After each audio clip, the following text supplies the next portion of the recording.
Most people take for granted the ability to read a newspaper or write a letter to a friend. But a great-grandmother, at the grand age of 84, is only now discovering those pleasures for the first time after learning to read and write. Elizabeth Schofield didn't learn a great deal at school. She just sat at the back of the class and learned how to knit socks. She says that her teachers taught her nothing, and that she was left unable to read a word or even write her own name. She left school when she was just 12 years old. Now, after 6 years of lessons at college, Mrs. Schofield has just received an Adult Learner of the Year award, achieving 85% in her final literacy examinations. But what was it like to be unable to read or write for so long? Mrs. Schofield brought up her children without even being able to read the words on a simple packet of cereal. Food shopping was a nightmare for her. She just bought things by recognizing what the packets looked like. She knew that cornflakes boxes had a yellow cockerel on the front, and that was the only way she knew what she was buying. At the age of 78, she decided she had had enough and contacted an adult education centre.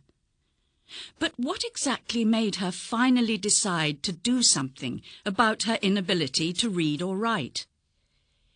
She said that she was in a shop one day when a man came in and started chatting to the shopkeeper. He had come to their village with nothing but the clothes on his back and an old pair of shoes. However, he'd got a job which paid for him to go to college, and eventually he became a lawyer. Mrs. Schofield thought, if he can do it, why can't I?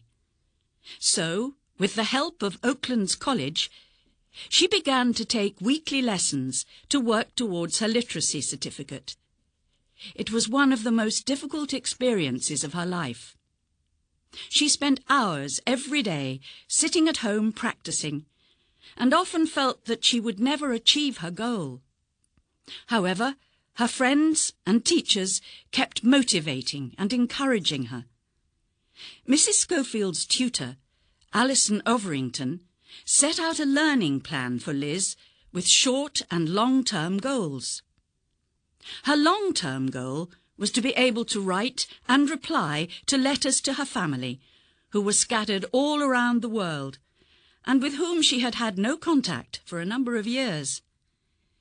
As soon as she was able to write a few words, Liz wrote her first letter to a member of her family who lived in America. They were so surprised and happy to receive the letter that they replied straight away, inviting her to visit. From that letter, a trip was arranged, and for the first time in her life, Mrs. Schofield travelled abroad and visited her family. According to Mrs. Overington, on her return, she couldn't wait to tell everybody about her trip. The truly amazing thing was that she had written a diary while in America with an account of her adventures. Since that first contact, she has visited America again and other members of her family living abroad. Being able to read and write has transformed her life. In the past couple of months, Mrs. Schofield has been able to start reading her local paper, something she could never do in the past. She used to have to get someone to read it to her, or she would just go without knowing what was going on in the area where she lives. Shopping has become much easier now, as she can read the packets. And for the first time, she can read the signs on buses, so she knows which one to get on.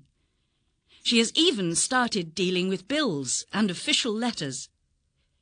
Naturally, Mrs. Schofield is thrilled with her achievement. She said she never thought she'd do it, and that it has totally changed her life. Instead of being frightened to talk to people in case she got something wrong, she now has the confidence to do anything. However, she realizes that she still has a long way to go and is determined to do more. I'll get there in the end, if it's the last thing I do, she says.